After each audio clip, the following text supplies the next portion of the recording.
រឿងនាងអធិតាភោប្រាថ្នាហួហេតុនាំឲ្យអន្តរាយការកន្លងទៅហើយមានព្រះរាជាបុត្រព្រះចៅពារាសីមួយព្រះអង្គព្រះរាជ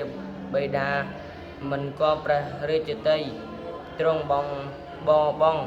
ចាព្រះរាជនិវេសបាននាំព្រះរាជទេពីររបស់ទ្រង់ព្រះនាមអសិតាភូចូលទៅនៅក្នុងព្រៃហេមពានសយត្រីសាច់និងផ្លែឈើមើលឈើជាអាហារព្រះនាងអធិភូជាព្រះទេពីខំគោលប្រព្រឹត្តបំរើដោយឥតមានវេប្រហែសឡើយថ្ងៃមួយព្រះរាជបុត្រជាព្រះស្ដាននាងបានឃើញនិតនារីរូបឆោមល្អក៏លះបង់ចោលព្រះនាងខំស្វែងទៅតាមនិតនារីនោះព្រះនាងគិតថាឥឡូវនេះព្រះរាជបុត្រមិនអើពើនឹងអញសូទៅតាមនាងគិតរីវិញលុះគិតហើយក៏ចូលទៅរកតាមសមណៈសុំរៀបចំរើសិនមិនយូរប៉ុន្មានក៏ញ៉ាំងឈាននិងអាញៀនឲ្យកើតឡើងទើបមកនៅក្នុងបណ្ណាសាលារបស់ខ្លួនវិញព្រះរាជបុត្រនោះកាលបើរកផ្លូវទៅតាមនាងកិនរីមិនឃើញហើយអស់សង្ឃឹមក៏ត្រឡប់មករកព្រះនាងវិញព្រះនាងអធិភូឃើញព្រះរាជបុត្រយាងមកវិញហើយក៏ហោះទៅឯដរអាកាសនៅក្នុងទីដទៃទៀតព្រះរាជបុត្រកាលបើព្រះទេពទីលះបង់លែងត្រូវការហើយក៏ខ្សឹបខ្សោតទួញយំសង្រេបក្រៃថាសេចក្តីថាបុគ្គលដែលប្រាថ្នាហួសកម្រិតចង់បានខ្លាំងពេកព្រោះស្រវឹងងប់ដោយចំណងរមែងសាបសូន្យចាក់ប្រយោជន៍យ៉ាងណាខ្ញុំឯងការប្រាថ្នាក៏ទៅជាអ្នកសាបសូន្យចាក់ព្រះទេពពីរឈ្មោះអធិ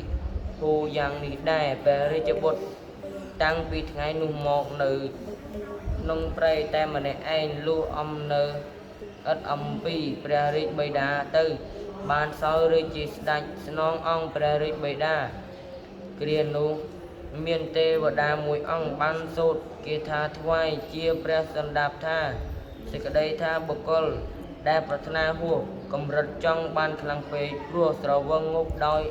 ចំណងបុគ្គលនោះរមែងញ៉ាំងប្រយោជន៍របស់ខ្លួនឲ្យសាបសូន្យយ៉ាងនេះដូចជាព្រះរាជបុត្រការប្រាថ្នានៅនារីកិនរីឈ្មោះចន្ទ្រាហើយជាអ្នកសាបសូន្យចាក់ព្រះទេពីរឈ្មោះអសិតិភូព្រះរាជទ្រង់អៀនខ្មាស់ហើយតាំងព្រះតេលែងប្រព្រឹត្តយ៉ាងនេះតទៅទៀតទ្រង់គ្រប់រាជសម្បត្តិជាសុខក្សេមសាន្តដល់រាបទៅ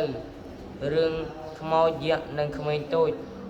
អនិសង្ឃនៃការរលឹកគុណពុទ្ធគុណក្នុងពុទ្ធសម័យមានបរិសសមណៈទិត្យម្នាក់រកស៊ីកែបអស់លក់ថ្ងៃមួយបាននាំកូនតូចទៅកាប់អស់ជាមួយផងដល់ពេលល្ងាចបានអស់ពេញរទេះហើយនាំកូនបមកផ្ទះដល់ចិត្តនគរបានដោះគោលេងឲ្យស៊ីស្មៅហើយនាំកូនដេកលេងលើដីខ្ពស់ក្បែររទេះឯកូនទាំងពីរដឹងថាពេលល្ងាចហើយក៏នាំគ្នាដើរចូលទៅក្នុងនគរបុរសនោះដល់ពេលមកផ្ទះរកគោមិនឃើញក៏ឲ្យកូនទៅចាំរទេះហើយដើរចូលទៅរកគោក្នុងនគរពួកទ្វារបោលកាលបើដល់ពេលហើយក៏បិទទ្វារនគរទៅបុរសនោះពុំអាចចេញមកជួបនឹងកូនបានឡើយវេលាយប់នោះមានខ្មោចយក្សពីររូបមួយសមាទិដ្ឋិមួយមច្ឆាទិដ្ឋិជាសម្លាញ់នឹងគ្នានាំគ្នាទៅរកចំណីអាហារក៏បានឃើញ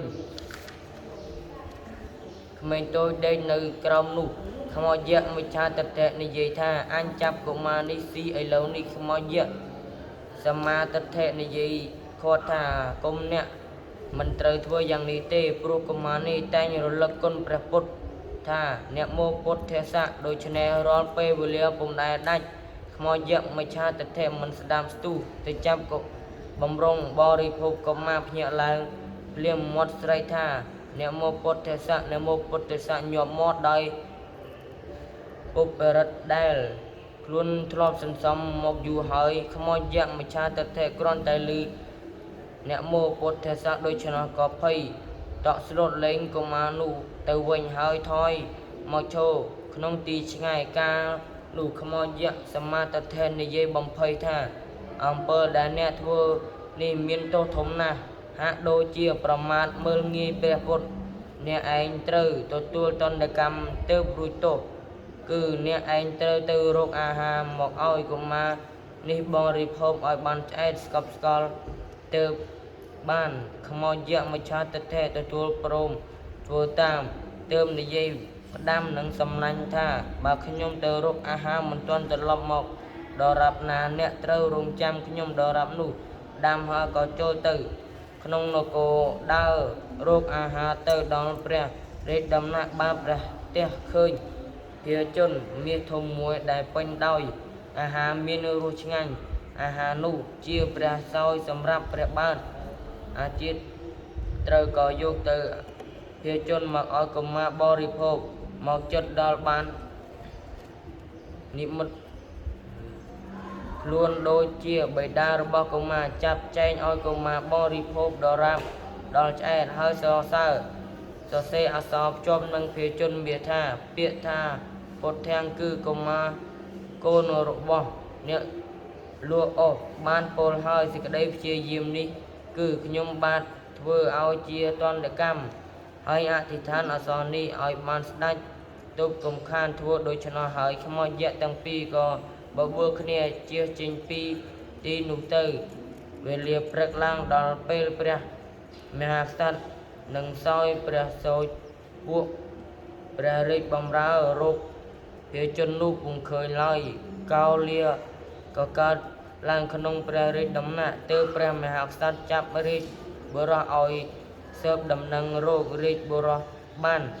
តែរកឃើញនៅក្នុងរទេះរបស់កុមារអ្នកលួអស់នោះក៏ចាំកុមារដែលនៅចាំរទេះយកទៅថ្វាយស្ដេចពេលនោះព្រះមហាក្សត្របានទូលឃើញអក្សរដែលខ្មោចយក្សសរសេរភ្ជាប់នឹងភាជនមាសនោះហើយក៏មានព្រះតីសោតសមជ្រះថ្លាចំពោះកុមារបានរាជទានទីជាសិទ្ធិដល់កុមារនោះ